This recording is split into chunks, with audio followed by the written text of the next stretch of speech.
సమ్మక్క సారలమ్మ జాతర హుస్నాబాద్ ఎల్లమ్మ చెరువు కట్ట సమీపంలో అత్యంత వైభవంగా జరపబడును. ఇట్టి జాతరకు నీటి సౌకర్యం, విద్యుత్ సౌకర్యం, బస్ సౌకర్యం అన్ని సౌకర్యాలు కల్పించబడినాయి. భక్తులు అధిక సంఖ్యలో పాల్గొని అమ్మవారి కృపకు పాత్రలు కాగలరు. కొయ్య పూజారులతో అత్యంత వైభవంగా జరుగు ఈ జాతర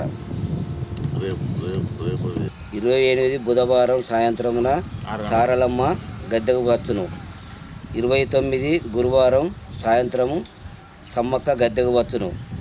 30వ డేటు శుక్రవారం రోజులో మొక్కుబడులు, 31 శనివారం వనప్రవేశం. భక్తులు అధిక సంఖ్యలో పాల్గొని అమ్మవారి కృపకు పాత్రలు కాగలరు. హైదరాబాదులో 1996లో సమ్మక్క సారక్క దేవస్థానాన్ని మేము ప్రారంభించాము. అప్పటి నుంచి పుర జాతర చాలా వైభవంగా జరుగుతుంది. దీనికి ప్రజలు కూడా బాగా సహకరించారు.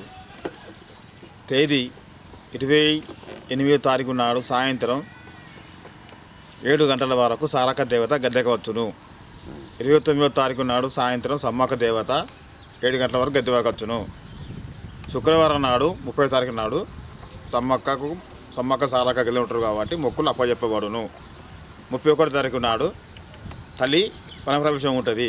దీనికి అధిక సంఖ్యలో పాల్గొని భక్తులు దీన్ని విజయవంతం చేయగలని చెప్పని కోరుకుంటున్నాం. మా హుస్నాబాద్ సమ్మక్క సారక్క జయంతి కవి తరఫు నుంచి మేము కోరుకుంటున్నాం.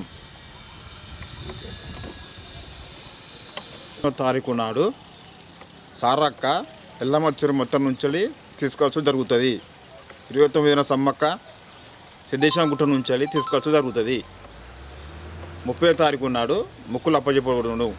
31వ తారీఖు నాడు వనప్రవేశం జరుగును.